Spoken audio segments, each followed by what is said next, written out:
Hello, I am really excited. I'm with my girlfriend Havilah. Hey. And we have Yardley here. Hey. He's official.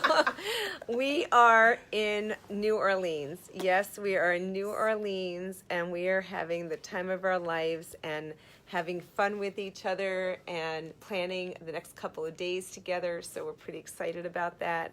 And I have to tell you, I made this commitment to do the Facebook Lives for the next 30 days, and oh my God, I just realized what time it was. I said, geez, it's 11:30. I didn't do it. I took off my makeup. The day was over. Havilah's like, you made this commitment. We got to go do it. So I was like, okay, we're going to do this tonight. And I have to tell you, we've been planning our trip. So Havilah is going to California. Yep. And we're excited for her because she is going to be an action hero from Marvel. We are planning this out. Where Yardley's already making sure she gets tickets for the red carpet when she's on there. And who's the character you're playing again? Yes. She-Hulk. She-Hulk. She-Hulk. So we're excited because we're going to be having our friend. I said, you're going to be another LaShonda Rhimes, right? That's what we said. And we just know it's coming, so we're pretty excited. Hi, Elena. And what was really cool about it is as we're having this conversation, we talked about getting real and also keeping commitments. Absolutely. And I don't know where we're going from here. So where are we going from here? Because it's really important to keep commitments, Yes. even when it's difficult, even when it's inconvenient. You know, sometimes you say you're going to do something and you're tired. You say you're going to do something and other things come up to distract you. But when you really want something and you have put it out there, Yeah, well, and a commitment, talk about commitments. So Havilah wrote The Oliver Hill by Napoleon Hill. And The it's Amazing Adventures of Oliver Hill. And it's all about Napoleon Hill's principles for 17 children. principles. For children. And hey, Willard, yes, this is my Willard. Willard's here. And this is Havilah's book. And this was the Napoleon Hill version for children, which is amazing, amazing, amazing. And it all rhymes. We're all Yardley and I are excited about the rhymes. Amazing. So much thought put into it. Yes, we're very... Hey, Rick. Yes, we're very excited about this because I actually said I need my copy. I needed it autographed, so this is pretty cool. And see, it's happening. It's happening for real. But we talked about commitments and then being here, and I can't believe everybody's up at this hour. And I think it's late for everybody. It's like if it's 11:30 here, and Willard, for you, it's probably like 12:30. 12:30. No, for Willard, he's still on the West Coast. Oh, so he's it's like 9:30. Okay, maybe it's earlier for him. It's so funny because this morning I watched a video and it was literally about commitments. And Darth Mitt's rowing coach had told the story and to give an illustration about commitment. And it was about a father and a son sitting at a table, and his son was trying to understand what's the difference between a contribution and a commitment. And the father said, look down at your plate. And he said, what do you see? He said, I see, bacon and I see eggs. He was like, well, that chicken made a contribution, but that cow or the pig or whatever, yeah, the pig, he made a commitment. Yes. So the Dartmouth coach said, row like pigs. Ooh. I was like, that is so powerful to put yourself all the way in something where there is no escape, where, you burn the boats, you make the commitment, and you go full out for what you want. That's how you win.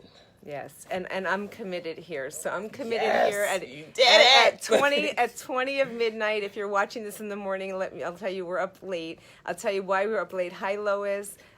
Willard's still in San Diego. I'm sure you're enjoying the weather. So Louisiana is really hot. I was just in San Diego with Willard for the last 3 days, and now I'm here in Louisiana, 92 degrees at night, walking the streets and having some fun.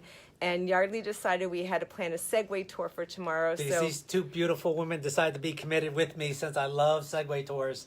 So we have a Segway tour of New Orleans, the French Quarters, and all over the place. It's like Gilligan's Island. It's like a 3-hour tour, so it's going to be a wild one. Lisa and I love doing Segways. If you haven't done one, you really should consider one. This will be my first. And it's going to be, absolutely, it's going to be Havilah's first. So she's going to be no longer, she's a Segway virgin right now. So we're going to break her in, and I made them make the commitment to go with me for not just 1 hour or 2 hours, but for all 3.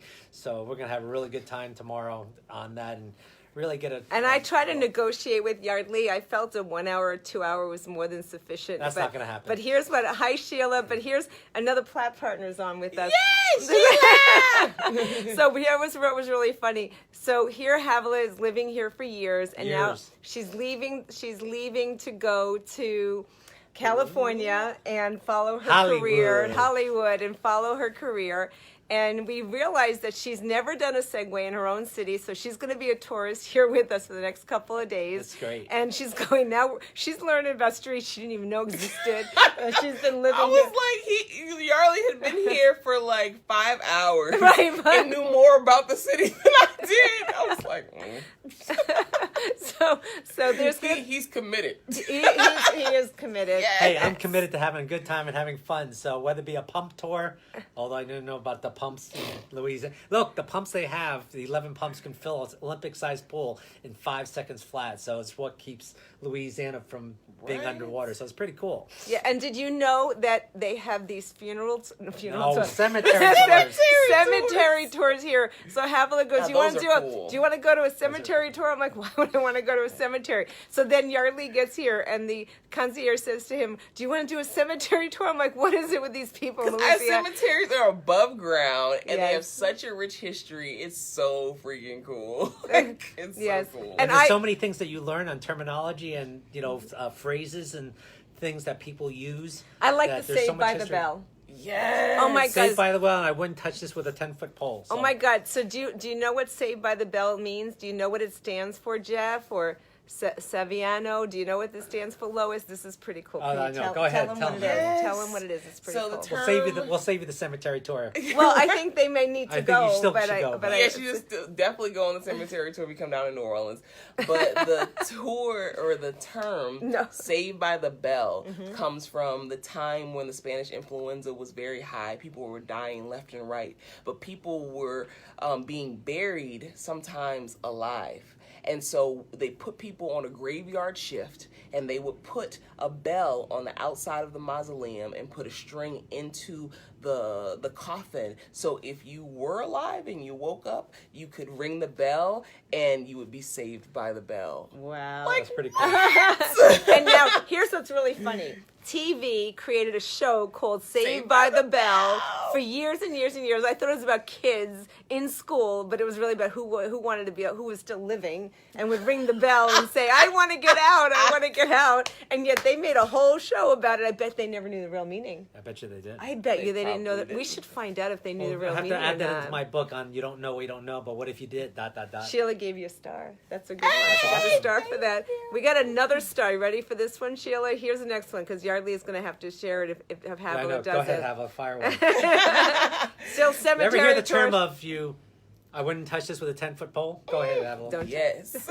So that came from, mausoleums, you can bury multiple bodies in there.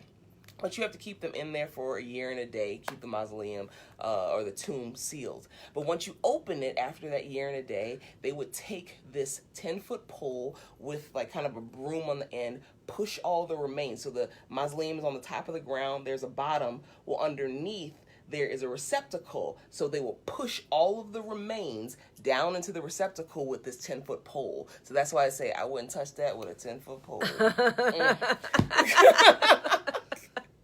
Once again, you don't know where you don't know. No, exactly. No. And Lois says they didn't know they could ring the bell to get out of school. That's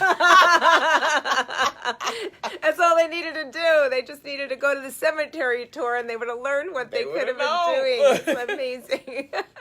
So I want to thank you for joining us, and I'm keeping my commitment. We'll be live again tomorrow. The three of us at least. We might have Beth joining us. We'll be meeting another one of our friends here in New Orleans. And love you. Thank you again for being here, and to be continued. I'll see you tomorrow. Stay committed. Thank you. Make your commitment. Yep. And keep to it. And if you don't, your friends will make sure you do. Bye.